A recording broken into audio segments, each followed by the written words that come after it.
Hi, I'm Laura Lively. Welcome to you and all of your parts.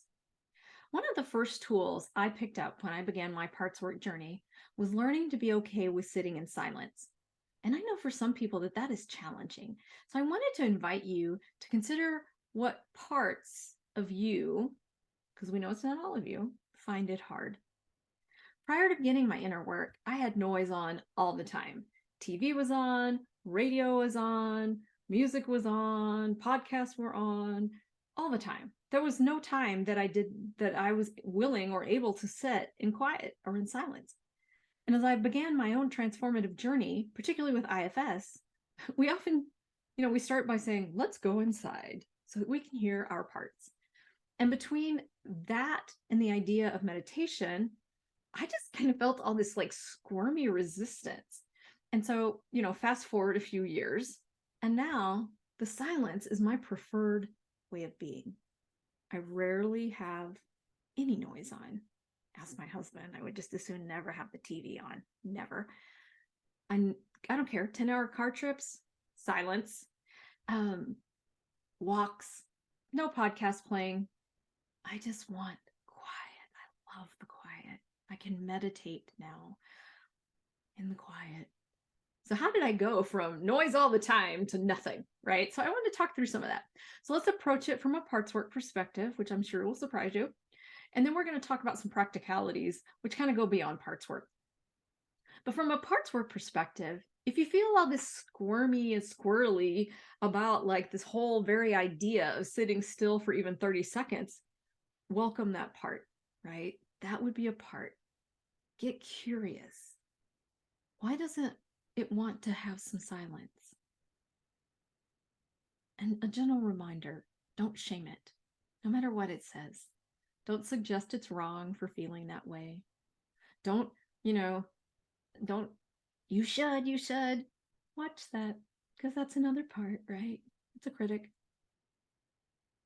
So get curious about why the part doesn't want to sit in silence. Just ask it why. And then ask it to tell you more. Tell me more. And let that part know it's okay. It's okay if it doesn't want to sit in silence.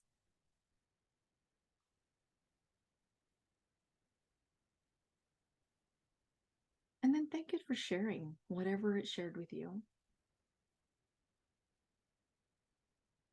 And let that part know it's not alone any longer. You're here with it now. And I'd like you to notice that it's a part of you. It's not all of who you are. And so, this is my acknowledge, accept, and appreciate in action. Acknowledging the part that is uncomfortable in the silence. Accepting how it feels and that it is uncomfortable. Not making it wrong. Even maybe going so far as to validate how it feels. I get that you're uncomfortable in the silence. It's okay. And then appreciating its willingness to share its thoughts and concerns with you.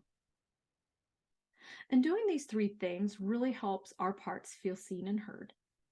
This allows them to relax, and then they are more likely to trust you and self-energy to lead them. It may not be overnight, but it will happen. I promise. So now let's talk about some practical tips. If you believe it is in your best interest to learn how to be comfortable in silence, first, let's find that part of you that believes that. That part that is really interested in learning to meditate, as an example. I'd suggest you, again, get curious about why it thinks learning to meditate is a good idea. And again, you're going to acknowledge, accept, and appreciate this part too.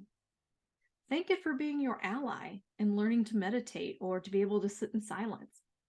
Ask this part if it's willing to be your cheerleader for the skill that you want to build.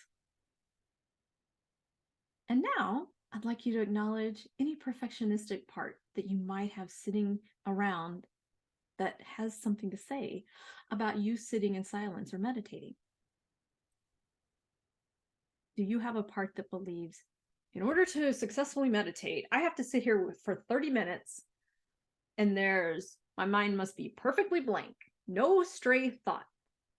Look for a part that has a very rigid idea about what success looks like.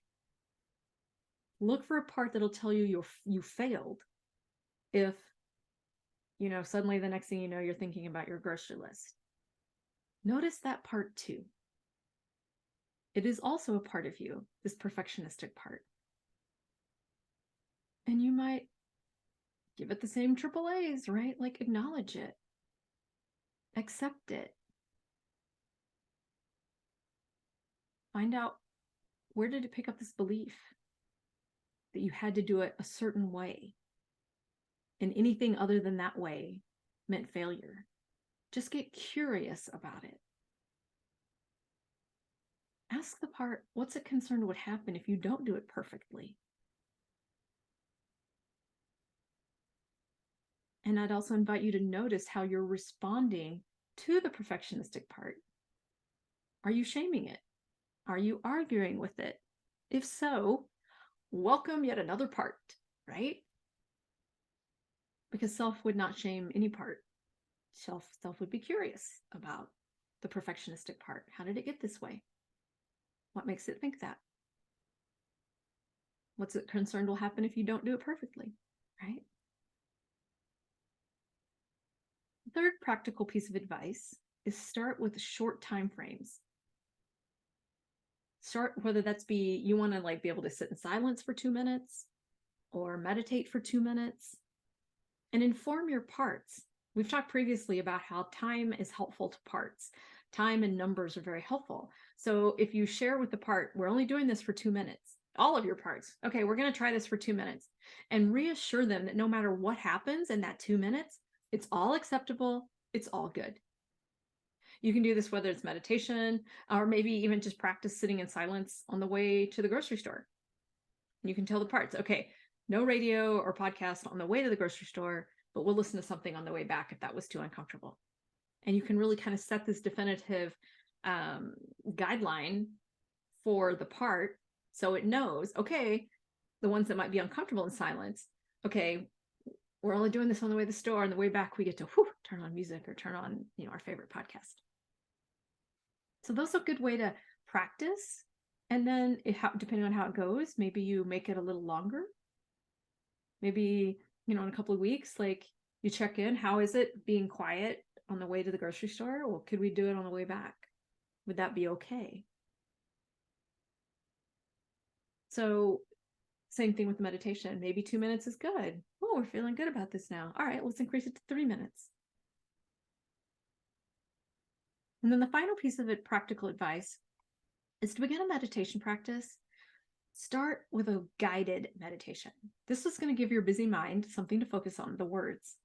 And in time, you will probably find that you don't need the guided meditation any longer. You will be able to do this without the guiding words.